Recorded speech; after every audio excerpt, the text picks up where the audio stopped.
What's up, everybody? It's Danny Green here, back with Inside the Green Room. My co-host, Harrison Sanford, brought to you by Jack in the Box. We have a lot more in store for this episode. Harry, give him a breakdown. Well, we have an interview with JaVale McGee where he talks about his vlog in Orlando. And then if you're listening to the audio version of the show, you'll also see our interview or hear our interview with Marc from the Undefeated from ESPN as he talks about Black Lives Matters and social justice movements within the bubble and outside of it.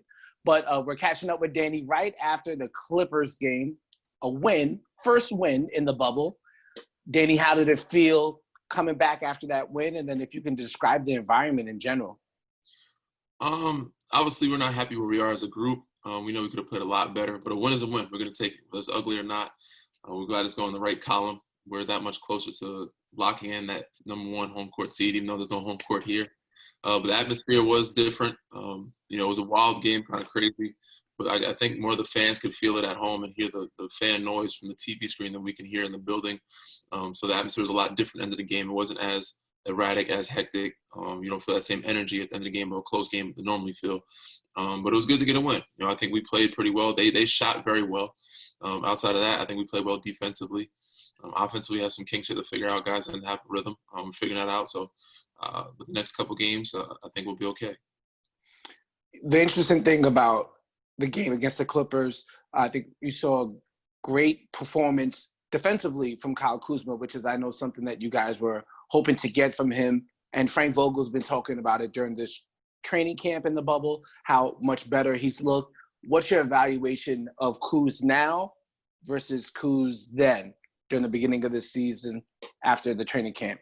Oh, he's had a ton of growth, man, especially on the defense side of the floor. For them to try to attack him time and time again and him to play very good containable defense and not give them any easy looks, even some questionable calls on him that they had. But he played great defense, used his length, moved his feet, did the game plan that we had. We're going to need that from him coming throughout. And offensively, been finding his stroke. He's still shooting it very well. He shot it obviously greatly throughout training camp and had some good scrimmages. Tonight, shot it well, had some good buckets for us. But he's still finding his rhythm just like everybody else. And once he finds his rhythm, I think he'll be a huge plus for us off the bench. You talked about being targeted, Kyle Kuzma potentially being targeted, or something they try to do, the Clippers. Mm-hmm. And that's something that we saw you guys do in that March matchup, LeBron specifically going after Lou Williams. And so that's something that Clippers fans are going to say in regards to the result. Oh, Lou Williams didn't play. Montrezl Harrell didn't play. But at the same time, we've seen that their presence on the court can be compromised because somebody like LeBron might take advantage of the matchup, get a switch, or AD, he's just a monster. So it's going to be hard to contain with anybody, especially if you get forced to switch off of Montrezl Harrell. How much do you guys factor Lou Williams and Montrezl Harrell not playing? I think that's the name of the game in our sport. And every team factors as it's getting the mismatch. You also want to play good basketball, but you want to try to get your star players. Obviously, they can score on anybody, but you want them to score against or make it easier for them by getting a mismatch on them. So whoever we can throw in there, or set, whether it's a smaller player, not in the weakest defender, but a small player, screen for AD, make them switch, or screen for Bron, make them switch. And obviously, they have to double. So once they force a double team, those guys make the plays and quarterback it and either score or find us on the weak side. So that's the name of the game these days. So we're going to try to attack as much as possible, just like other teams are. I think we have the depth, the length, and defensive capabilities to not have any lapses and have nobody that they can attack. That's the key. So I'm sure down the stretch they'll try to make some substitutions as well, whatever team it is. But so we usually try to attack whoever it is, the smallest guy, and try to get them to switch on to our superstars. Indulge me in some X and O's talk real quick. Mm-hmm. So Paul George, he was going off. And for the most part, you contested a lot of his shots. He just hit it. He hit him. Uh-huh. But that last play, not the one where LeBron switched, the one before that when they were down 3. Mm-hmm. They were trying to force a switch or a miscommunication on defense, and it looked like that's what happened between you and LeBron. PG did that slight hesitation, and then he got off the 3. What happened there? Exactly what you said. There's slight miscommunication, slight hesitation. We looked at some clips on film, but we haven't really gone over that one. Obviously, we're going to discuss it. We're going to be in that situation again, so we have to discuss it and then go over it. We haven't had time to walk through it from time last night to game time to now. There is no real gym time to recover and go over things, so everything has to be in film. But when we do go over it, I'm sure we'll figure it out and clean it up. But it's just simple miscommunication of us having to be more aggressive and more assertive with our communication and making sure that we're on the same page, because we can't have plays like that happen. Yeah, regardless, it was still a really tough shot. It was a tough shot, man. He hit some tough ones, man, and that's why you got to kind of take away those. When those guys are hot, you got to try to take away their airspace. But they had some good plays in the stretch. They had out of bounds call that went their way that helped them. AD. And they had the one where Kawhi had lost the ball midair, came down with it, and then kicked it to Paul, hit another three. Those plays were big, man. Those were momentum swingers for them. And luckily, LeBron, attacked at the end and followed his shot and made a big play for us as well. Before we get into the upcoming schedule or games that you're looking forward to playing, I know we spoke to Marc Spears about what it would feel like to play in this environment, not just with it being in the middle of a pandemic, but during the social justice movement, wearing how many more on your back of your jersey, seeing Black Lives Matter on the court, having that moment during the national anthem. How would you describe the emotions that went into the game or the feelings that went into it with that being a factor? Like Marc Spears said, man, when we chopped it up with him, I just tried to take a moment, take a breath, and try to embrace it and let it all sink in. But it was a beautiful moment, man, that we all kind of came together as a unit, as a unified group, a unified organization, unified league. So let the people know, we haven't lost sight of what, obviously there's things bigger than basketball. We haven't lost sight of what's important in the world and what's important in our communities and in our country. So it was beautiful to see everybody kind of come together and take a stand and kind of have a unified voice. And we're trying to continue that throughout the duration of our stay here, duration of our playing, and hopefully so that nothing gets drowned out or lost, and we get some progress done while we're down here, not just on the court, but off the court as well, and in our communities and in our country. Looking forward to various matchups. One matchup that I'm going to be fond of is the one against the Raptors. Mm-hmm. First and foremost, earlier this week, somebody from Toronto texted me and gave me some information. Yeah. Do you know how many positive coronavirus tests they're pretty much averaging over the last couple of days? You want to take a guess? In Canada? In Toronto, specifically. On average per day in Toronto? Mm-hmm. I would assume it's very low, a lot lower than the United States. Take a numerical guess. Cases per day in Toronto. I would say maybe 50. Bro, earlier this week, they had a day with 7 positive cases. I think, and then 2 days ago, they had a day with 1 positive case. Really? So they're on average, about 10 positive cases? Yeah, it's like pretty much under double digits a day. That's ridiculous. That's unbelievable. It's hard to believe. It said we had, I think in New York one time, 0 cases one time. It was a historic day. But since then, I don't think there's ever been a day in any state in America where there's been only 1 positive case. There's got to be at least 50 to 100 cases in every state, probably in the United States. But it seems like they figured it out. We got to figure it out as well. It seems like we're always kind of behind the 8 ball, behind the curve a little bit. But it starts with voting. Hopefully get people out there voting, getting the right people in the right places, a position of power to make sure that we have these things under control, prepare for them when they do come. Yeah, for sure. And obviously it's getting real bad here in California. So my thoughts are with everybody who's been impacted, not just their health, but their mental and financial health as well. Obviously we're hoping and rooting for everybody to get through this pandemic, but what can help during this pandemic is basketball. So let's talk about the Raptors, and specifically, how do you feel about the potential of getting your ring in the bubble? Not too excited about that. I'd rather do it sit in front of the fans in the city where I played, where I spent a great year. But I'm not opposed to getting my ring. But we had spoken about it. They reached out to me. They asked me, which is amazing. So their front office has always been top notch, and they always make sure they check in and ask us what's going on, our opinion, and get some feedback. So, my hats off to Bobby and Masai and all those guys, everybody in the offices, always keeping in contact and make sure we're good. And I've seen them, got a chance to sit down and talk with them a little bit. But they asked me my preference, and I told them me and Phil, we prefer to probably just do it in the city. We're able to play in arenas again. They wanted to do one here, small one, and then do another one there too. And I said it was not necessary. You know, you guys can just hold on to it. I'm in no rush to get it. I'll get my ring when I get it. I mean, they all know I have the accolades written down in the book, so that's more important than anything. So hopefully we have a normalcy soon where arenas open for next season, and we can go back to travel to Toronto and actually have a ceremony. Yeah, I think that's the best way, even though I guess it would be nice. I guess some form of acknowledgement would be cool to see, but at the same time, there's so much going on, it kind of feels misplaced. For sure. So I think it's not even about me and Phil. I think it's more for the city of Toronto to be able to celebrate that with them. Again, you know, because any chance any city can relive those moments with certain people, certain players, certain events, you want to give that opportunity for them to both share it with you. And also my family and friends too that wanted to come up and see that game. They want to be there for that. They're not able to do that in this bubble. They're not able to come here and celebrate or, you know, acknowledge or embrace that. So hopefully when things get back to normal, we can allow all those people outside of ourselves to be able to enjoy that moment. So you've played the Raptors already this year. You played the Bucks this year. You know how they look. You played the Sixers as well in Philadelphia, and that didn't turn out too well. Who's the favorite out of the East?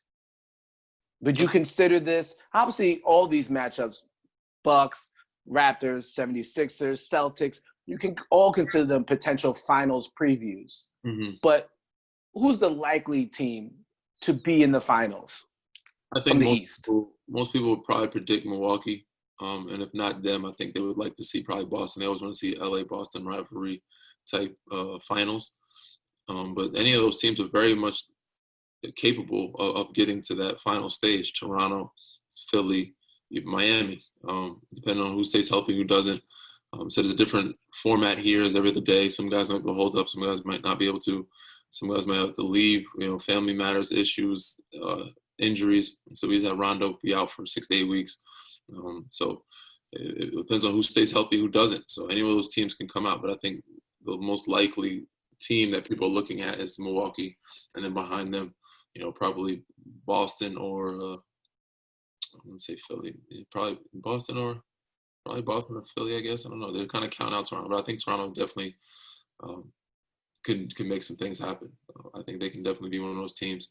I think they could be, you know, it could be a Toronto-Milwaukee matchup again in the Eastern Conference Finals, depending on Fred gets hot again, playoff norm emerges, OG comes out to play the player he is, and obviously Pascal and Kalo doing what they do, and Serge and Marc picking up the slack at the bigs. It'll be very interesting. So before we get to our interview with JaVale, there's two things. Mm-hmm. So you've been in the bubble for a while now, and shout out to Amjad for hooking you up with the Lingo Live connection. Yes, sir. You've been learning some Spanish. How often do you have class? How often? Yeah. About 3 times a week, usually at nighttime. So like Monday, Wednesday, Friday, I'll do it like 9 p.m.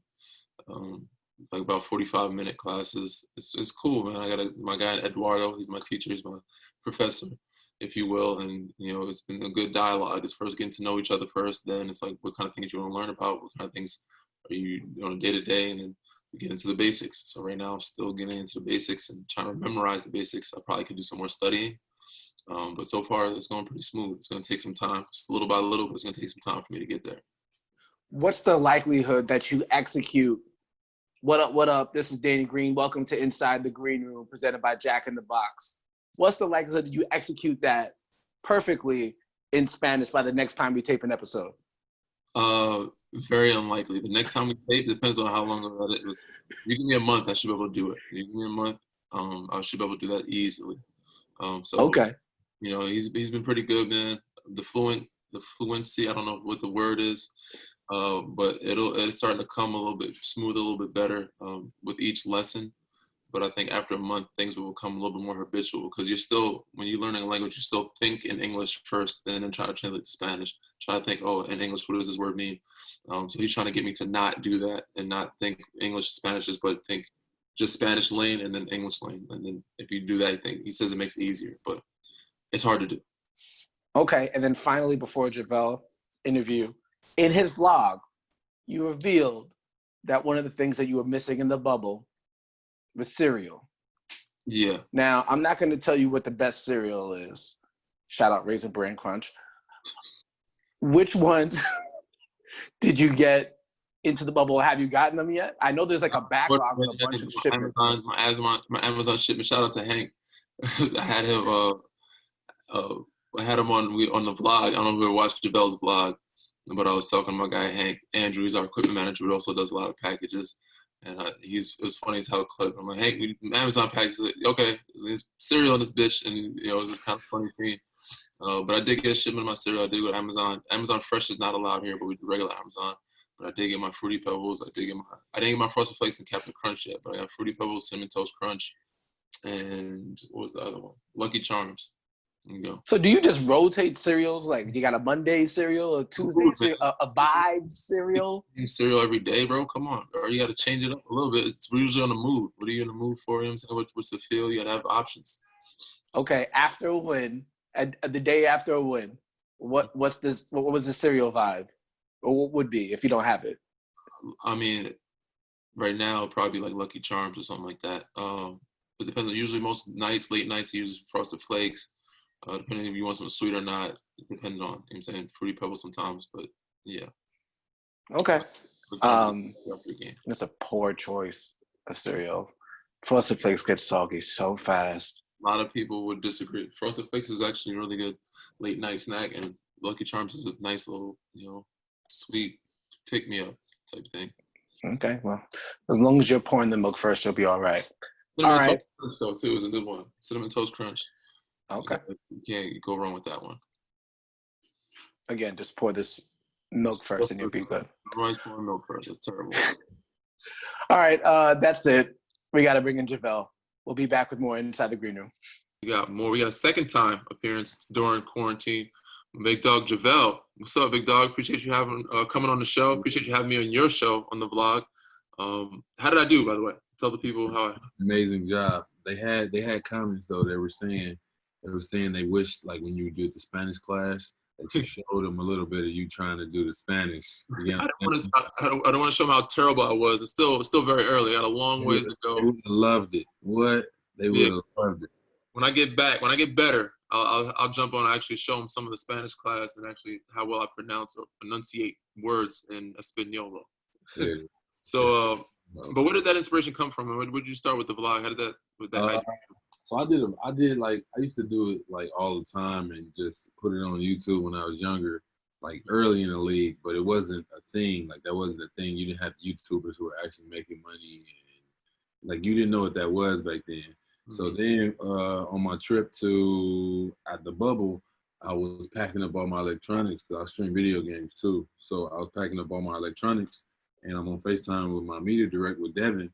And I'm like, should I bring my camera? He like, yeah, why not? Maybe you can like do a vlog or something. I'm like, yeah, you're right. I could do a vlog. I was talking about that. All right, I'll take it. Yeah. There on out, I was vlogging everything. Just on the fly, huh? Just came to my life. All right, fuck it, I'll do it. Let's do it. Let's see how that goes. I had all the equipment. I had everything for it. Wow, that's how it starts. How it all starts. Yeah. So JaVale, from my understanding, you always had an interest in film. And you wanted to study it in college, but the two schools that offered it were only going to redshirt you. Correct. You want to call those schools out for making a big-ass mistake? No, I ain't going to call them out. You know what I'm saying? One of them was USC, though, for sure. USC. And I really wanted to go to USC, too, just because my mom went to USC. So it was like family, you know what I'm saying? Damn, it's like you going out. But it was like family, so I'm like, man, I really want to go to USC just because my mom went to USC, play basketball, so that would be pretty cool. But other than that, it was cool. Everything worked out.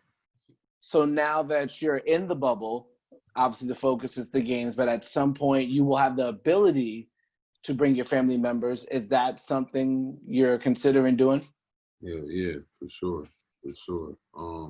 I miss my daughter a lot, so I need to go ahead and get out. And I'm at Disney World. Like, this is like heaven for her. You know what I'm saying? So I definitely got to get her out here. So when you bring her to Disney World, she's gonna see Mickey Mouse, Minnie Mouse, and all of these. You guys probably know better than I do. It's been a long time since I've been to Disney World. But from my understanding, I mean, I'm surprised that she might like the Disney World atmosphere because from my understanding, she's not a big fan of Santa Claus. No, not at all. Not at all. Old bearded white man that she has to sit on his lap. No, sir. She wouldn't do that. So she's scared of Santa Claus. Do you think she'd be scared? Has she seen a Mickey or a Minnie Mouse or a Winnie the Pooh or Tigger? She hasn't seen like the person, one of those. But for her birthday, was it her 3-year-old birthday? I sent Peppa Pig to the house to drop some balloons off. She wasn't scared of Peppa Pig, you know what I'm saying? So I don't think she's gonna be scared of Mickey Mouse and Minnie Mouse just because she knows those characters. Okay. I feel it. Well, because one of the things I saw in an interview you did, it was a multitude of items you said you can't go without. Yeah. And one of those was 3 pictures of your daughter with Santa Claus, and she looks angry in all of them. Yes.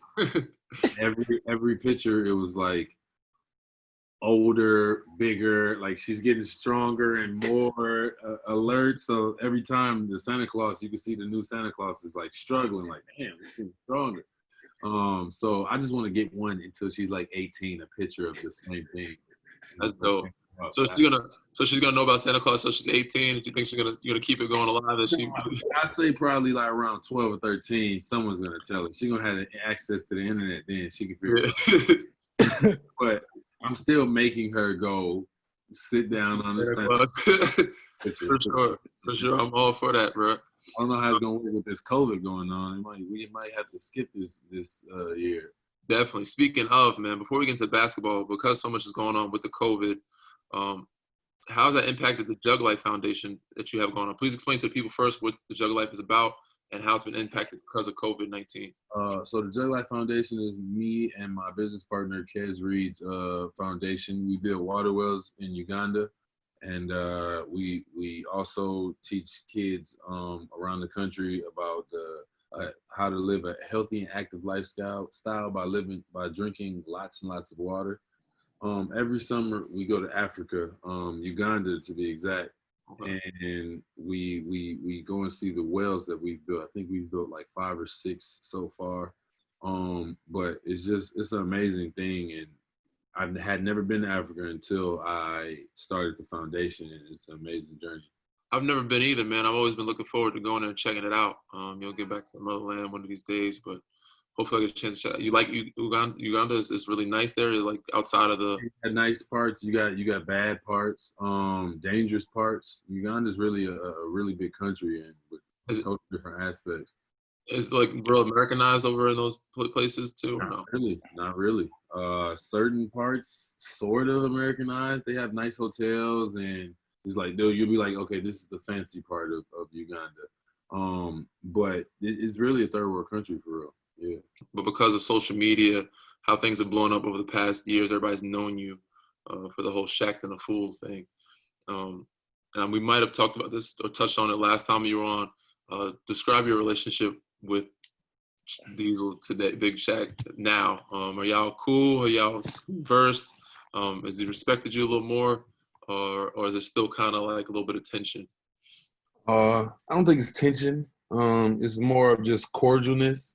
Mm-hmm. Like we're not just calling each other like, hey, let's go to the movies type stuff. But yeah, it's definitely cordialness. Like he obviously expressed how I felt about the situation. I don't think from the whole situation he understood how serious it was or what was really going on from a different perspective. Because obviously Shaq has always been a great center, but always goofy and just having fun and things. So you don't really see the impact that it has on the opposite side to where you're like, I haven't always been the starting center here, the starting center there. I've always been a great player, but just situations haven't been in my favor all the time. So he didn't really understand what aspect he was like. Just thinking about it now, you're just like, okay, one of the best centers ever, like like Hall of Fame center is talking about somebody constantly. All those fans are going to come from Shaq's side and be like, oh, I don't like JaVale McGee just because Shaq don't like him, because he make fun of him. You know what I'm saying? Like, people are like that. Really, people are like that. So it really changes the perspective of someone's. It can really turn someone's career around depending on what people say about him, Yeah, especially that's in good. the social media era. If For it sure. wasn't for social media, I wouldn't never said anything. If he was just on TV like, oh, look at this dumb play that JaVale did, cool, whatever. But the fact that you can put it on Twitter, you can put it on Instagram, you can put it on TikTok, you can put it on as so many aspects of social media and get everybody's view of what's going on, and everybody's like, oh, it must be true then, it must be true then. This is all I see. I haven't seen any highlights, so this must be the truth. So, yeah.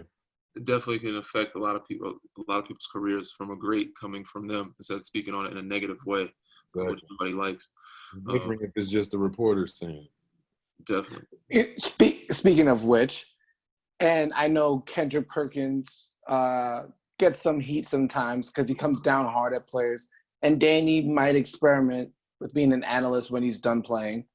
JaVale, how do former players keep it real on camera and still get respected when they walk into the arena? How would you like to be covered from somebody like Danny, who might not be, who might have a strong opinion against you, a sport opinion for you, and that's his job. But at the same time, he wants to have love, be shown love when he walks into Staples Center or wherever he might be. There's certain ways you can speak about a play or a player. So someone misses a layup, you have two options. You can be like, oh, he's horrible. How can he miss that layup? Or you can be like, damn, he missed the layup. That was an easy one. He'll get him next time. Two different things said, two of the same things said in two different ways that don't demean the player, don't let people who are listening take your word like, oh, he is a horrible player. You know what I'm saying? Because he missed the layup. Oh, everybody misses a layup. So it's just certain things like that it's an aspect as a player for sure. If you're going to be an analyst, you have to be sensitive to the fact that you could adjust this person's livelihood. You make 10 videos and tell everybody this guy's horrible. Now the next GM that comes around shorts this guy 4 or 5 million. Like, have you seen the videos on the internet of what he does? So it really affects you. It really can affect you. I guess it would come down to finding a good balance, because you still, if somebody misses a layup, you want somebody to say, he smoked the layup. I don't know why. Oh, he smoked that for sure. But saying, oh, he smoked that, and then saying he's a horrible person and player are two different things. Yeah, there's different ways to say, like, oh, he should have finished that one. That's the easy one. That's the one. Oh, that's the one that they needed. They needed that one. They needed that basket. Exactly. There's ways to say it in a different light. But moving on to a different subject, and a subject that hopefully by the end of this we can celebrate. If we follow through and end this, so we finish out the bubble as long as we can go in October, mid-October, and we actually get it done this year, this will be our third title for the both of us. Where would you rank this one among the three if we were to do it? Knock on wood, hopefully we do, and we're working on it. But where would you rank that third one if we were to get that third one? The hardest one. I would rank it as the hardest, just because you did a 3-month hiatus, and not a 3-month hiatus to where you can actually go work out with your team still and things like that. Like, people don't understand, like, a summer for an NBA player is like, okay, if I'm in the home city or the city of the team, if I live there in the summer where we're not playing, season's over, I can at least go into the facilities and use the ice tub, massage therapist, the state-of-the-art weight room, the court. You got 100 basketballs in there. It's just it's a plethora of, you can be great. We have everything here for you. We went 3 months not being able to go to the gym at all, like our facility at all. So some people had to work out by themselves. Some people had to hire trainers, like literally come out of their own pocket, hire trainers in the middle of the season. You know what I'm saying? That's usually a summer thing, but in the middle of the season. So this is totally different circumstances. And then the fact that we're isolated away from our families now. We're staying in a hotel in Orlando for 3 months. with our teammates. So this is like the longest AAU trip I've ever had in my life. I would have to agree, man. I think this would be definitely the toughest one by far, just because of the circumstances of the pandemic, having gone through a hiatus, sacrificing being away from our friends and family for this duration, at least 2 months until both of them can visit us. So it's going to be tough, man. I said with COVID, some guys, you never know what's going to happen. Hopefully the bubble stays safe. But with that virus being out there, anybody being tested positive, their families might be able to, and guys sacrificing the time of being home with their families and children to be here. Also during the time where, social injustice is going on, where we have to try to use our voice and platform to keep that movement and push that alive. So we're doing a lot of things for a bigger picture, bigger cause within our communities. So there's a lot going on, man. And with that being said, basketball is probably the least main concern of our focus, but we have to make it our main concern while we're here to try to get something special done. So I agree. It'd definitely be the hardest one if we were to get it done. And hopefully we do, man, knock on wood. And we bring it back to the city of Los Angeles, because the city of Los Angeles deserves one. It's been a long time coming for them. For sure. Yeah. It's been a tumultuous season for you guys in terms of what you had to deal with. If you look back even to the Kobe passing, and you look back at everything that happened in China. And Danny, you alluded to it, and the challenge that comes with being in the bubble. Sometimes players are going to have to leave, whether it's for a family issue or something along those lines. And more than likely, they're going to be excused absences. A player on the Clippers by the name of Lou Will left the bubble, and it was an excused absence. However, at one moment in time, social media tells us, and apparently he told the NBA security, that he ended up at Magic City. Danny, this is your podcast. JaVale McGee, you're a welcome guest. Feel free to speak freely. Lou is my guy, man. I've known Lou since high school, played against him, and he said he had a pretty clean slate up to this point, and everybody makes mistakes. And he was home, and I'm sure he took advantage of being home, and he knows that it was probably the wrong thing to do after it got out. But before that even happened, I don't want to deteriorate or take away from the fact of the work that he's done in this league and outside this league off the court, because he was definitely one of the major leaders in the meetings we were having, in our players' lounge with the injustices going on. He was getting guys together, talking and speaking out and letting it be known and kind of leading the charge in that way. So I commend him on that. But, we all know that situation was not the greatest situation to be out in the strip club for the food. I mean, there's many other ways, other food places out there. We all know there's other ways to get the food. But so he just took advantage of his time being home, and unfortunately, one of the homies kind of put him out there and put him in harm's way a little bit. Yeah, definitely. I mean, I feel like this is okay. So you get to leave, you go to a funeral, and you go to the strip club to get some food. What I heard somebody say, I don't know who, they were saying, like, if it wasn't a strip club and he was just at dinner and they took a picture, would it be the same? Would it be, you know what I'm saying? Would it be the same? I think it would hold the same type, not as much weight, but I think it would hold, because when you're there, they want you at home, quarantine as much as possible. You shouldn't be out in public. They're testing every day. They want you to go home and just be home, and be with your family for that. I would assume that's what they mean by that. So if you're out in the public eye, I don't know for sure, but I think it would still be an issue if you're taking a picture of people at a restaurant with NBA-issued mask. That's only for us. That's only been out for 2 weeks. Yeah. So. Yeah, I just feel like sometimes we all make decisions that at the time seem like it's something that we should do. Definitely should, with the NBA mask, though, at least, you know what I'm saying? Lou is at least 6 foot, you know what I'm saying? A nice little size to where you can be like, is that Lou Will? But the mask, man, that gave it away. He might have gotten away with it. It might not have been nowhere if he didn't have an NBA mask on, for real. Yeah. And you can answer this quickly. We don't have to get into it. Wings at the strip club? Fire? Not so fire? I'm vegan right now, but I have been to the strip club before, and I have eaten wings before. And the strip clubs low key have very good kitchens. Like, the food is amazing. I agree. I think most strip clubs. I seen a picture of on the internet of the Magic City food. Oh my God, that looked delicious. I'm not gonna lie. It looked almost worth it. It looked almost worth it. Almost worth it. I agree, man. And I'm not even a big fan of strip clubs, but I think the best thing about it for me is the food and just late night spot. If you actually, that's you. Your opinion. My opinion is different. Hey, The best thing about it for is me, definitely the food. Don't try to change his opinion, sir. yeah, my opinion is the food. Because I mean, late night spot. Everyone wants to still keep hanging out. And that's the only best place to go. But to me, I'm not as comfortable in that establishment.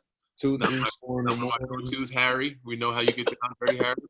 But the food is good, and I will, second that. And the food, picture that food, made it almost look worth it. I was like, sheesh, could definitely use some of that right down here. Moving on, Mm-hmm. and actually we'll stick to the Clippers though. The interesting thing that you guys are going to face in this season is that this is the first time where the Lakers are at a championship level and the Clippers are presumably at a championship level as well. As observers of the NBA and fans of the NBA growing up, do you feel that this adds another special element to what you guys are partaking in? And how much are you going to miss not playing in Staples Center? I mean, that was part of the allure of a potential Lakers-Clippers playoff matchup. And I know you guys are considering everybody, but you know what the fans want. And that's going to be a missing element. I definitely think we miss our fans for sure. Like we played these scrimmages, and just the no fans is such a weird atmosphere. Man, we got to bring our own energy. Our fans, the Lakers fans, always bring energy. I don't care how we're feeling; they always bring the energy and hype us up. So the fact that we don't have real fans is a crazy concept. And the Staples Center is a beautiful place also. That's home. You know what I'm saying? There's no home court advantage when you're not in the Staples Center. But I definitely think it's good for basketball for LA to have two teams that are good and actually have a chance to actually make it into the playoffs and actually have a chance to compete. For sure. And I agree. We miss our fans dearly, man. We definitely love to have them. We kind of have we always have a lot of fun on the bench. We have to bring our own energy, but now we have to overemphasize it. Guys, you can hear everything we're saying and doing, but we still have a lot of fun. But it would definitely be more fun if we had our fans there. I always try to look at the positives. We're able to be more focused and able to communicate better defensively, offensively, hear each other from the sideline. But it's on us to make it happen. But once again, to back JaVale's statement, I think it's great that City has two very good teams that have an opportunity to make something special happen and actually match up and meet up in the playoffs to where it can be, some fun basketball for everybody to watch around across the country and throughout the world. Yeah, it's just another element that could make this season even more memorable, having that type of matchup. In that type of matchup, it'd be interesting to see how you guys play. JaVale, and you and Dwight have been great all year. And then adding AD, you guys have been tremendous defensively, protecting the paint, finishing in the paint. Why do you think it's worked so well? And do you anticipate anything changing? Because there is a line of thinking that maybe the team will have to go small in certain matchups. I feel like we have a good enough team to force teams to go big. I always hated that notion of just because of the Warriors and how they play, everybody in the league feels like they have to go small. So in my mind, I'm like, why can't we be the team that people have to go big for? Mm-hmm. So I feel like we're that good that we can make that adjustment and make other teams adjust to us. I agree. I like the fact that we have the depth to go whichever way we want. We can go small, we can go big, we can go, a very, lengthy lineup with, a bunch of guys with a lot of wingspan.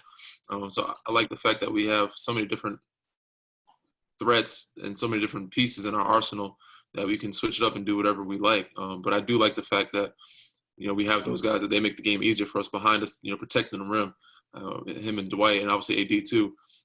But also another lob threat, and we at the rim and we get stuck, I can just throw the ball up, they'll go get it. And I like forcing teams to play to us and not, us trying to adjust to them. So I like to have our lineups and they figure it out, not like, oh, they're going small, so I like we're going to go where we're going to go and make them force them, because I feel like we can maximize on any lineup we have and force teams to have to play to how we're playing. recently in a press conference, I believe, Danny, you said that you were posed with a question about the team getting back to where it was after beating the Bucks and beating the Clippers. And I believe you said you want to be even better than that. JaVale, I'm sure you want to be even better than that point in the season as well.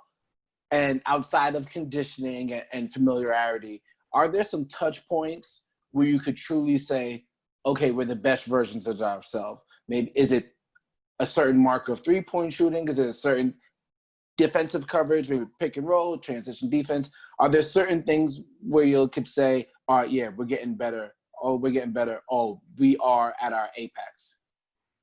Me personally, I think we won't know that or feel that out until we actually start playing again. I think we have 8 games until the playoffs.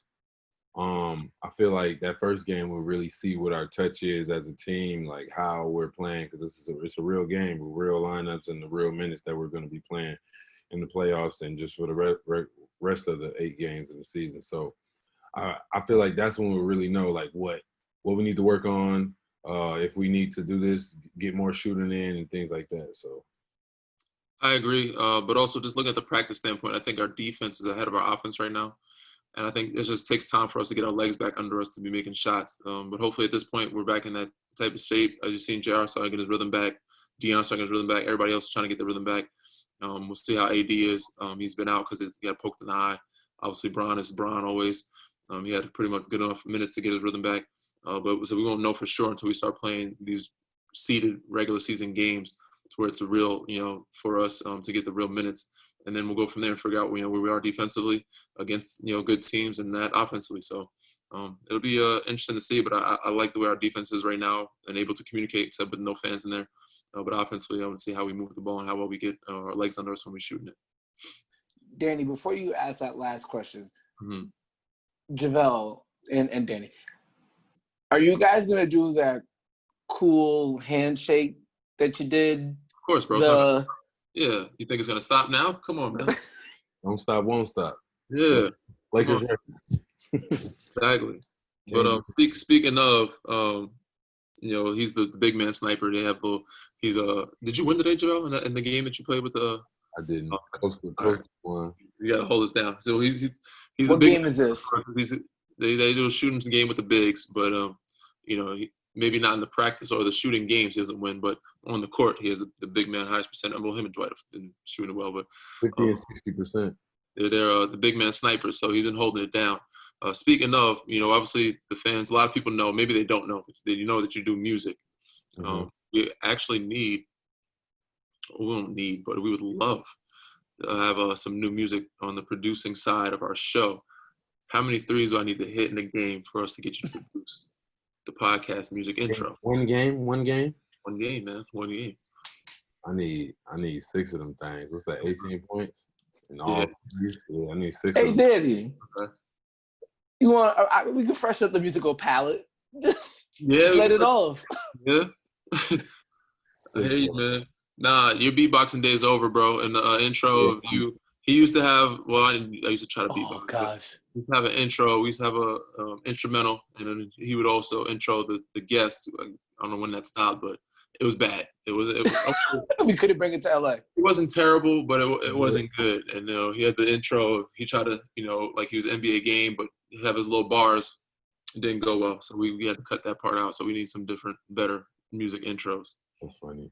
Yeah, man. I think that's pretty much it. JaVale, we appreciate your time again. I know you hopped on with us during the first edition of this quarantine, but obviously, yes, you got a vlog, you got a music channel, you got a lot going on. So got a lot going on. The platform's yours. I got my YouTube right now. My vlog, Life in the Bubble, is going crazy. Danny had a Danny takeover on the episode before the last one. Everybody's loving it. And I need everybody to go subscribe, like, comment, do everything you need to do.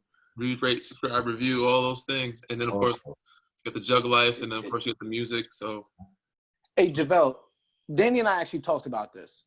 And when he did the takeover, we were texting and we said, salute to JaVale.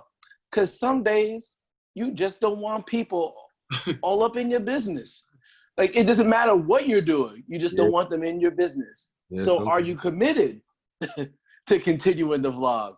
Luckily, I do them 3 times. So I put out an episode 3 times a week, Tuesday, Thursday, and Sunday. So I get days off to where I can just put it down. Like, you know what? Especially game days. Game days I don't record at all.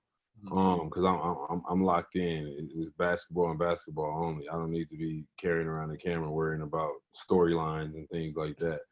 I'm focused on basketball. But like it's only 3 days, so it'll be a Friday and a Saturday. Friday, I'm like, I'm not feeling it. Saturday, I get a whole bunch done. Sunday, I get a whole bunch done. That could be 2 episodes right there and hold me over. So it's like a build up to where I spread out my week to where I can get a lot of content and I can chill for a couple of days, not have to carry the camera around. But I swear those days that I chill, I experience with my own eyes the best content. I'm like, oh, what if we recorded that? You got to get one of those cameras you could just put on your head. I actually have the GoPro chest plate. I was thinking about turning that thing on, just walking around, but you never know. Well, appreciate your time, man. It's been real, man. It's always been fun. And obviously, good luck with the vlog, staying committed to it. It's a commitment and it's tough, bro. Yeah, I don't know if I can do it every day and I gotta bring the camera. That's a commitment, bro. But I know you're committed to it. I know you give the people what they want to see, what they want to hear, and we appreciate it. We appreciate watching it and seeing it, live, and also being a part of it. So I appreciate you letting me be a part of that. I'm sorry. Go ahead, Harry. My bad. Let's just say Danny doesn't hit 6 threes in a game. What if he throws you 3 A1 quality lobs? Can that substitute the 6 threes? I need 4 quality lobs in it. Yeah, before there we go. 1 trash lob. You know what I'm saying? One I gotta go get. You know what I'm saying? You need one of those that make it really lean all the way back. Exactly. The intro in my vlog is actually one of my songs that I made in like 2016, but it fits perfect. I mean, not 16, 18, but it fits perfectly with the. So yeah, I got something for you. Dope. All right, Danny. All right, man. I'm getting to work. I gotta get to work. But we appreciate your time, man. Appreciate you joining us, man. Again, enjoy the time in the bubble. Good luck with the vlog, and we'll hopefully see you soon, bro. Welcome back to more Inside the Green Room with Danny Green. You know who I am, Harrison Sanford. That's Danny. And we are joined by ESPN, the Undefeated's Marc Spears, one of the veteran news writers, reporters in the game, also a member of the National Association of Black Journalists. I've been trying to get Danny to go because Marc is known to be the head of some of the better parties for the journalistic folk during the summers. But now you guys are spending your summer in the bubble. Danny, I know we've talked about that, and obviously that's why we've brought Marc here as well. Mm-hmm. Well, we're also going to do the party virtually this year. So with NBA DJs, giving you all a little scoop about the National Association of Black Journalists Party. And so we're going to have DJs from 3 different NBA teams next month. It's going to be pretty dope. Got to get Danny in VIP virtually. You know what I'm saying? Looking forward to that, man. And definitely when I have some free time, I'm going to check it out. Check when I was out with Harry, if he ever invites me. I never got the invite, but. Well, no, you got the invite from me. There's Steve Smith and some other NBA players have gone to the National Association of Black Journalists Conference. And you know this, and I'm just running my mouth, but the NBA competition after you're done playing for those TV spots may be even more competitive than it is to actually get in the league. For sure. So I keep telling NBA players, you want to get a heads up, go to the convention and meet the folks from ESPN, meet Tara August from Turner, have some time with them, and kind of get a leg up, get ahead of the game, and then so when you're done, boom, you're already in. I'm going to need that, man. I'm going to need all of that. Next year, it's in Houston. After y'all win your 2nd straight championship, you come out there, and I'll make you a special guest. For sure. Actually getting married in Houston next summer. Hopefully things go well the way it's supposed to. Act up crazy, but next summer I'm supposed to be in Houston. Well, good vibes for that, brother. Good vibes for that. It's going to be just fine. Okay. Well, so being here inside the bubble, I mean, everybody gets to see and hear from us. Everybody that has vlogs, podcasts, every different platform. So everybody knows what the challenges are and how life is in the bubble for us. But from a reporter standpoint, what are some of the challenges that you guys have to go through and face being in the bubble? Tell the people what your kind of day to day and the things that you guys have to go through living here. Well, a lot of it is the same thing that you guys as the players have to get in. Like Danny has this, I got this. Mm-hmm. Today I forgot this, Danny, for the first time. And so this is like our tracking device, to be honest. It's our key to our room. It also, when I go to Lakers practice, as I did yesterday, we have to put it on this like silver box, Mickey Mouse box, and a color comes out. It will instantly tell you if you took your COVID test today, if you took your oxygen, what your temperature is. And it could be Danny, it could be LeBron, it could be AD. It don't matter. If you haven't done what you're supposed to have done, they'll send you back to your room. And I'm sure Danny got some stories about somebody getting sent back. Yeah, it's a little different for us. They like I said, this checks you in and out of your hotel room, but it also checks you in and out of every gym, every building where you go to eat.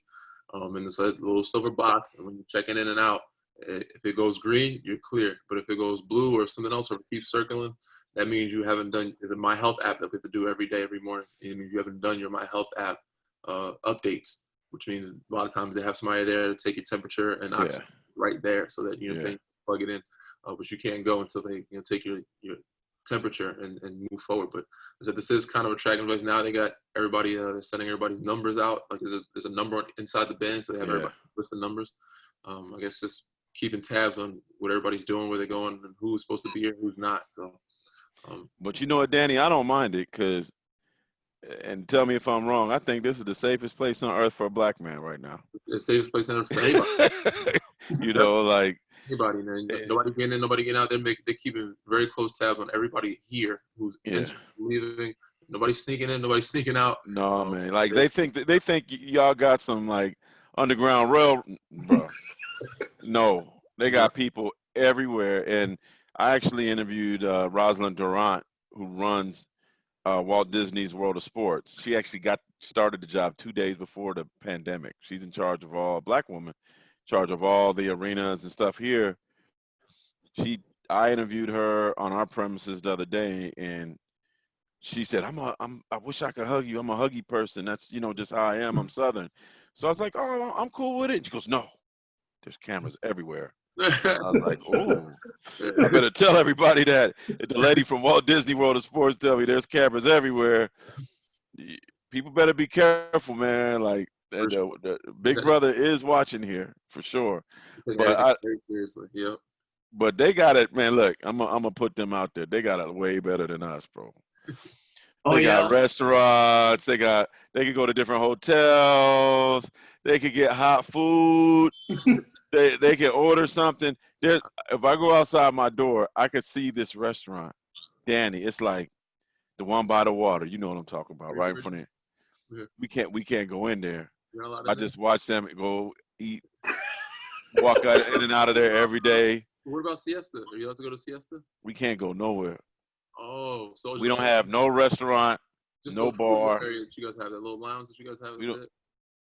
We got a refrigerator. We grab food out of that little lounge, right? Like across that restaurant. That one restaurant with all the TVs. You guys allowed in there? Yeah. No, that's the little bar area. They allowed in there. Wow. So we even walk in there, some Mickey Mouse come in and beat the shit out of us. Wow. We can't go nowhere, man. Like, hey, Daddy, you got to come to the hood. We call it the hood, man. You go by the pool. Like, everybody got all this bootleg liquor, man. We got wine. We got vodka. Like, we got our Beats pill. We playing music. It's a good time, man. Nah, you got to go get your street cred, Danny. They do that over here too. We have a little bar over here that some night, like a lot of nice people in that's a little lounge bar area that they play their little beat pill music. I don't know how it is on that side, but I said I definitely check it. I haven't been able to I have been able to, but I haven't taken advantage of going to other hotels. I just seen Will Hardy when my coaching staff when I was in San Antonio. My guy, I got a chance to see him. He's going to eat with Chad Forcier, another former coach of mine. So I haven't got a chance to eat dinner with them or check out other places, but I'm definitely looking forward to checking out how the hood is, man. You got an open invitation to the hood. Appreciate that, man. Danny, you brought up something there, and that's something that we're going to touch on with Marc later. The status of head coaches and front office personnel in the league right now as it pertains to diversity as we get further into more discussions about inclusion and the Black Lives Matters movement. But before we go there, Danny has a little light at the end of the tunnel, Marc. Not just he's living relatively good for bubble life compared to what the reporters have to go through. But also, he's fighting for a title, and he has his family members can attend at some point. Marc, as a reporter, can you bring loved ones with you, or is it just you? Just me, man. I got married a year ago last Monday. Congratulations, by the way. Yeah, thanks, man. FaceTime anniversary. But we celebrated like before I left. Okay. We did all that. She got her flowers. She got her flowers. she got her jewelry. She deserved every bit of it, man. You know, because even though when Danny makes it to the second round, like his people was coming, it's got to be crushing his lady right now. It's got to be crushing your family. Like, they are so worried about me, so I can only imagine, like, I got more care packages.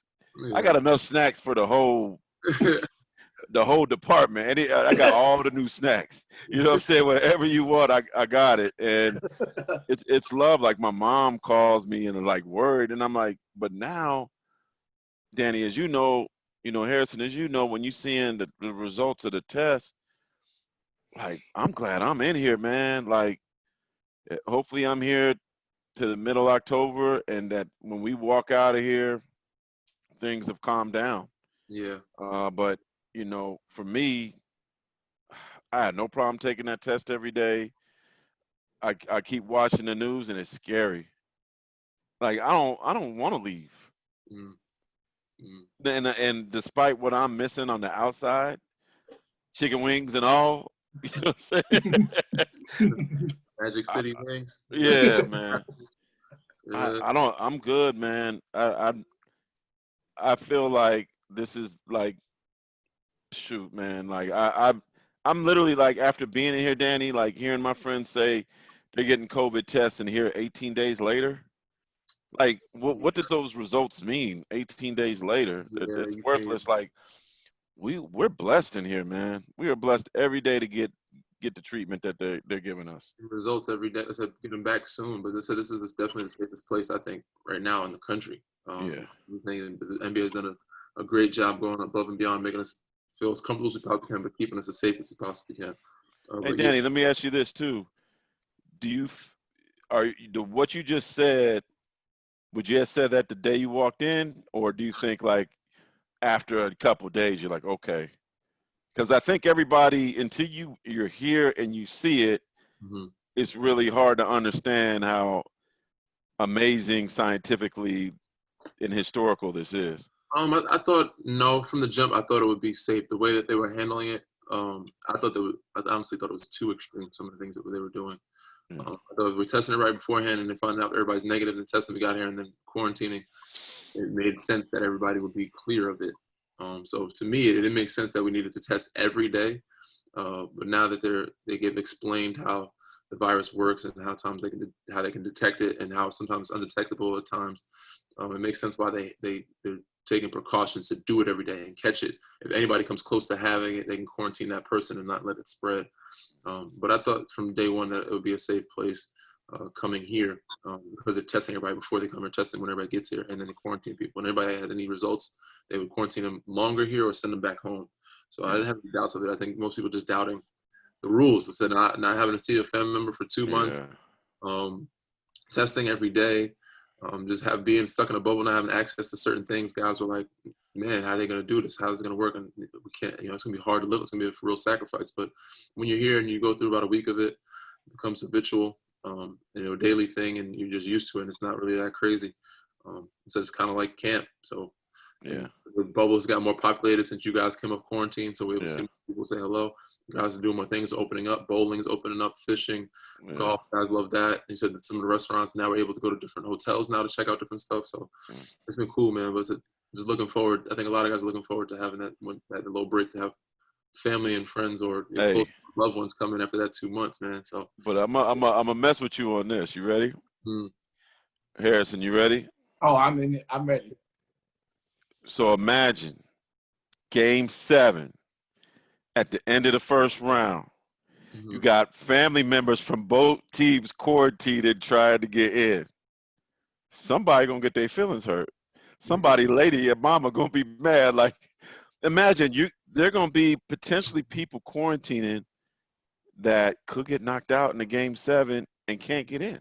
Ooh, you said you're talking about quarantining in advance in anticipation of. Yeah, Ooh. because you want to like. I'm sure that all the Lakers ladies or mom, dad, whoever they bring, like, please sweep in the first round, because the quicker y'all get done, and that's like extra motivation for a team like the Lakers or the Bucks or Clippers or the Raptors. The sooner you get done, the sooner your people can come in, I believe. I don't think it's like I haven't heard the rules as whether it's you gotta wait to everybody. Maybe you have to wait. I don't know, but I think you there's going do. I think you gotta, do. it's all at one time. I think it's a date. I think it's a date. I think it's Yeah, the specific date that everybody can show up and they have to yeah. quarantine at one time. So I may be incorrect, but from what I heard, I think it was the 28th of August that people can allowed to be in the bubble, but they have to quarantine that time. They still have to do that Yeah, in 4 days. but So it is, somebody gonna be mad and want to be like, you at sure. least gonna take me to Disney. I can't I think Well, it's going to be get out. the fact that most people are going to be caught off guard or be upset if their people come in and actually have something. That means they have to quarantine longer and get sent back home. That's Yeah, going to be a sticky and there's situation gonna be that. There for probably sure. will be that. I hope not. Yeah, I hope not either.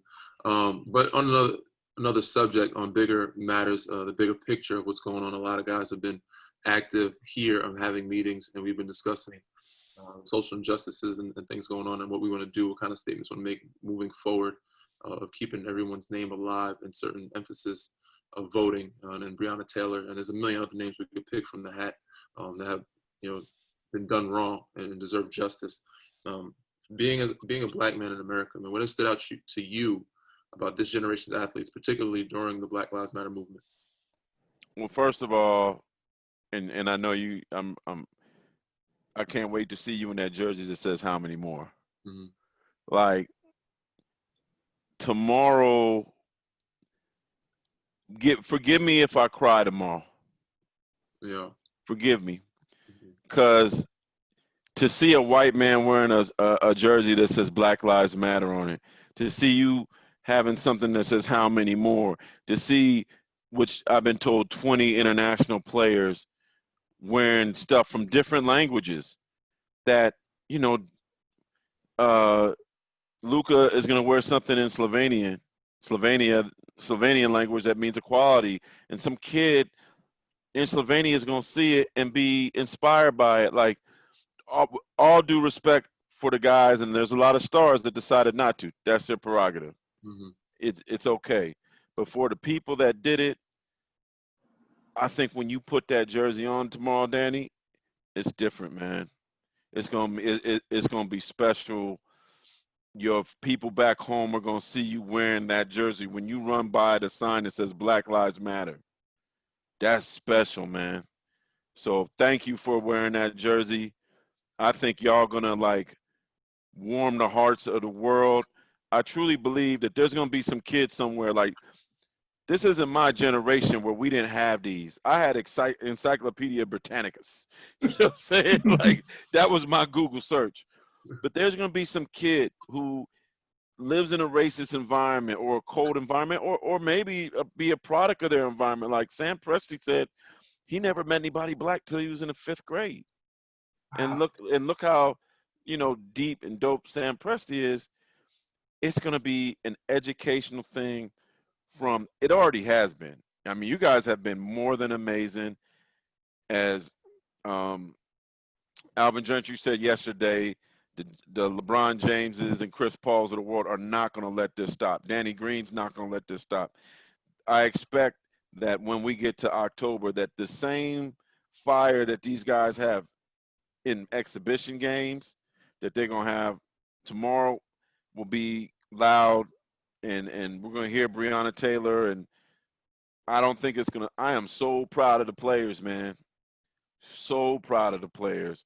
So proud of the fact that they're not only doing what they're doing, but they're educated on it. These dudes aren't dummies, man. They're reading about it. They're educating the world. They're making a stance. And I hope my media brethren, like, man, call us out.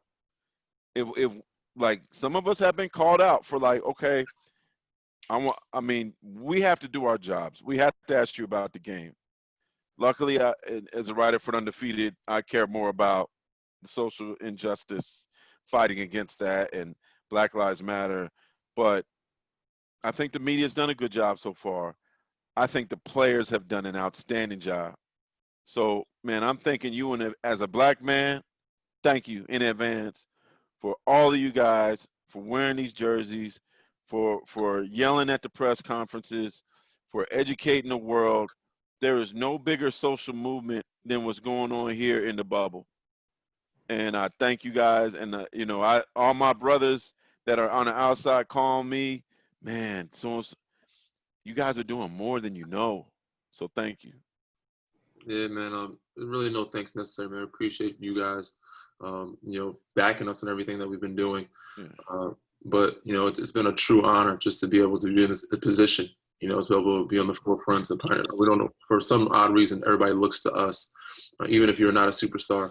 But to be able to use our platforms like this podcast and using media availability to be able to get a word across and be able to change our communities with that single interview is huge. And so it's a true honor to be able to be a part of this and help lead, you know, this movement that we have going on. Can you do me a favor, though? Of course, man, anything. When you check in tomorrow, take a moment. Mm-hmm. That's the same thing you need to do when you get married. For sure. You and your lady need to take a moment and just look at everybody in the room. Mm-hmm. But tomorrow, I want you to take a moment when you check in and look what's on the ground. Yeah. And look at the jerseys. Like, take a moment for that, because that's special, man. For When sure. you run into the game with that on the back of that's special. Definitely. Yeah. Marc, as somebody who's covered the league, what obviously the death of George Floyd really put an emphasis on what's been happening in terms of police brutality, and the comments that have been made from the president have only heightened tensions. But what do you think was the trigger in today's athlete, today's NBA player to speak up? And obviously we've seen generations of athletes be more vocal. Yeah. It feels like this generation right now, particularly in this movement, is more vocal than ever, and at a level of comfort. You can go back to, you know, the Jordan era where, you know, the famous quote was, Republicans also buy sneakers as well, and, you know, players maybe play it more PC. And there's even more money on the line now, and players are being even more vocal. What do you think happened? Danny, how many years you been in the league now? Year 11 for me, man. So decent amount of time. I don't know if in 11 years ago they would have been as loud. For sure not. No. Now, social media, I think, has played a major role in changing this. The fact that we had these phones 10 years, but they weren't as magnificent as they are now. There wasn't Twitter. There wasn't Instagram. There wasn't the ability for you guys to just press a button and give your word. I'm just some lowly media dude, and I have 500,000 followers. Like, that is, I remember when I told my cousin, I got 20,000 followers. If I push a button like 20, that's enough to fill in the NBA arena. So the fact that I have 500,000, like there's a platform with that, you know? And so these guys have the ability now, no matter what we say, right or wrong as media, y'all could go wherever you want and give your own message. You could give your own video. You could tell your own story on Players Tribune. You could, you know, you could tell it on Undefeated. Hint, hint, Danny. They have so many ways in which to talk with confidence, to give your words so your words aren't misconstrued. I think this is. I wonder what Michael Jordan would have been like in this era. You know, like, people beat up on Michael Jordan. Michael Jordan if Michael Jordan had the ability to speak for himself more when he was going through the gambling stuff, there probably maybe a lot of stuff would have been different. But he didn't have, he couldn't say, look, watch this video, let me speak. You know what I mean? And so I think, but you could have a platform and let it rot, let it get dust on it. And no league would, NBA is the forefront of speaking. And I respect a lot of the players for having that confidence, which I even think wasn't even the case 5 years ago. I ask you this, Danny. If Donald Sterling happened now, I think the whole league would be shut down. Yeah. These dudes wouldn't be playing.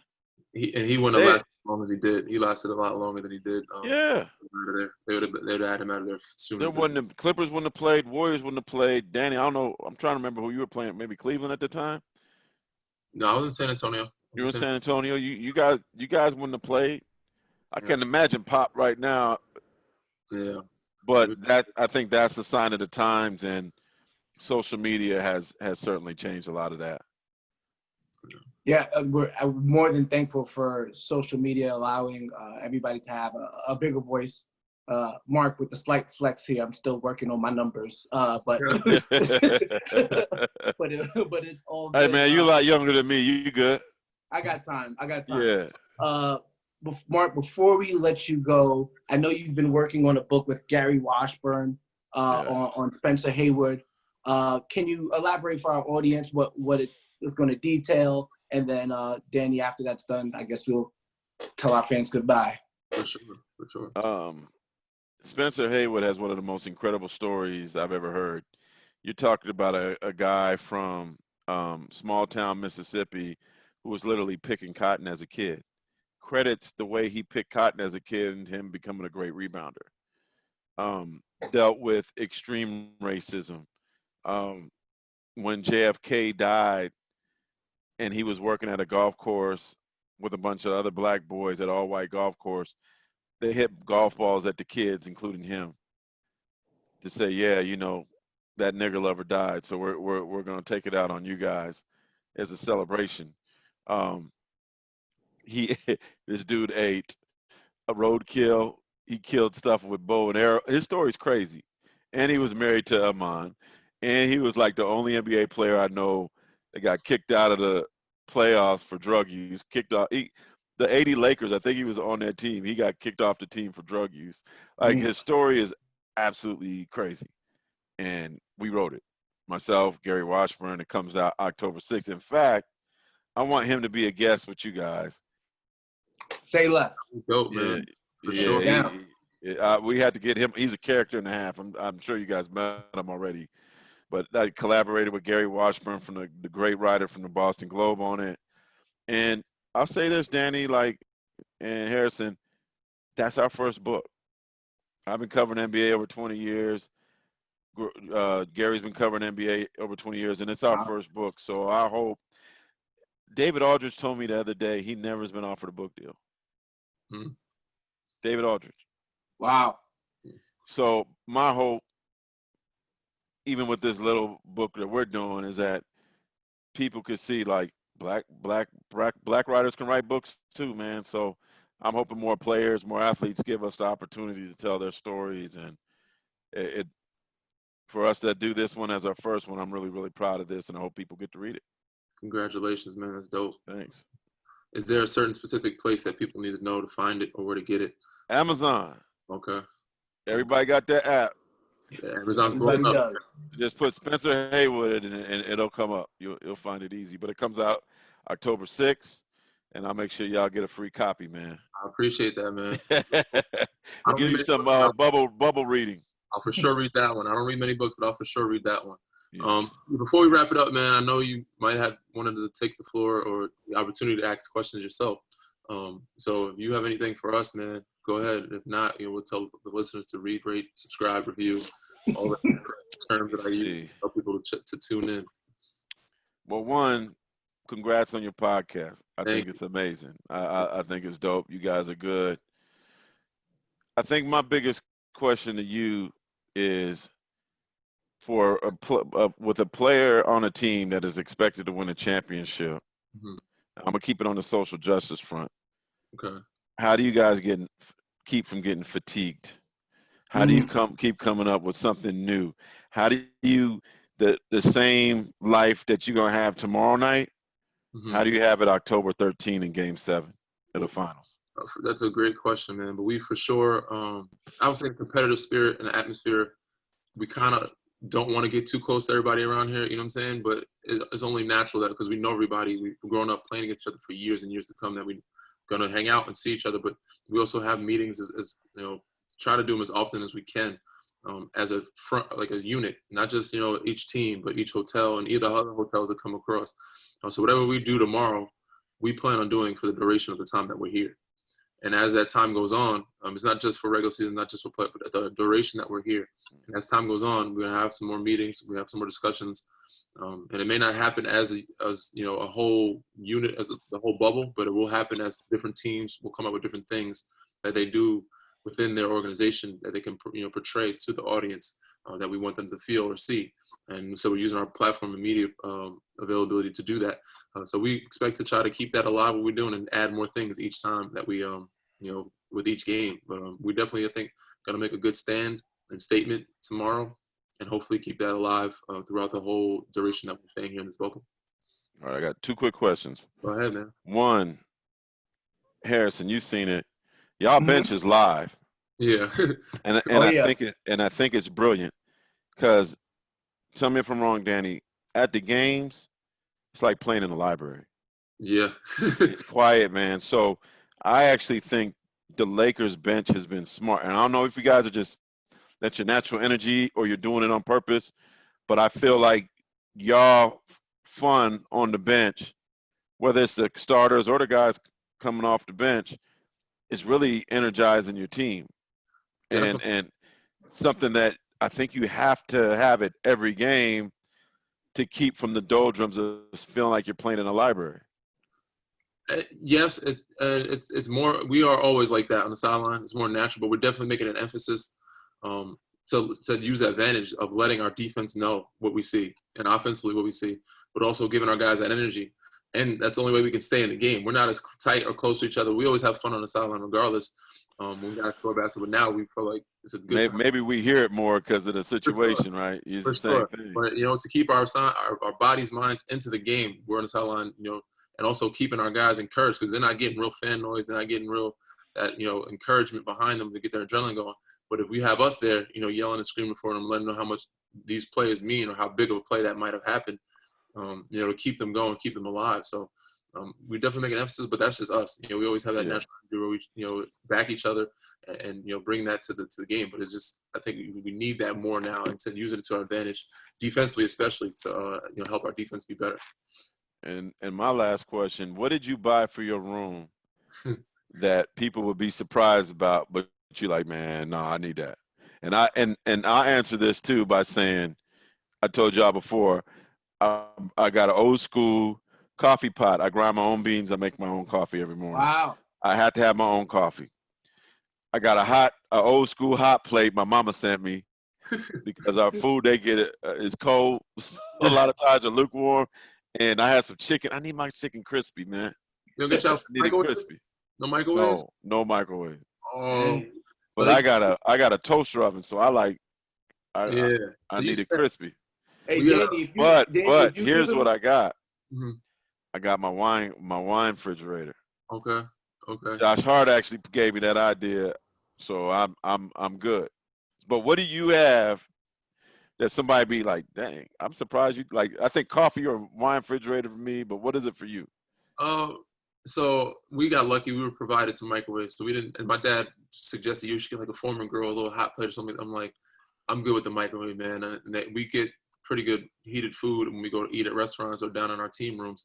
So the only thing that I really needed was a fridge. We had a refrigerator, but a small refrigerator. So I needed a regular refrigerator. I got a bigger refrigerator, you know, to refrigerate some more drinks and stuff like that. And also meals, because we're getting so much more food. We can save. We can, you know, if you don't eat it right then and now, You could refrigerate it. Danny's really flexing with his food on you, Mark. He's really flexing. He's really flexing. We all got the same food. When we were quarantined, we all got the same food. They put it at your door, and it was a lot of food in containers. So a lot of it I couldn't finish. I would save some of the fruits and stuff like that, but I didn't have no room in my fridge to save some grapes, orange, and drinks. So I had to order a fridge, man. And the other thing that I had to get outside of snack, because they're not allowing Amazon Fresh to deliver here. You can't get bread if you want to. You have to go downstairs and find the little small cartons of milk or find the bread that they give you. But I had to order some cereal. I had to get some snacks. I had to get some cereal. What cereal, man? What cereal? Some of them didn't make it here yet, but I do got my Lucky Charms here right now, my Fruity Pebbles and Cinnamon Toast Crunch. I'm still waiting on my Hey, man, you going to be here for a while. Yeah, you living here, so I'm waiting on my Captain Crunch and my Frosted Flakes. Got some other snacks, man. I made sure I loaded up on snacks. My Liquid IV, it's a hydrate, so because I have a lot of I got that too. Liquid IV. But the biggest thing was the fridge, man. And I know when wifey comes, ain't a lot of space here in the closet, so I had to get one of those portable, hanging closets. You bought a closet? I didn't buy a closet. I bought a little rack that you can hang. Yeah, but I mean, I don't have it here yet, but it's on the way. So by the time she gets here, we'll have another hanging hot closet on the side. Hang some clothes up. That's dope, man. But yeah, man, I appreciate the time. We appreciate your time. It's been amazing, man. Thanks for joining us. Sure.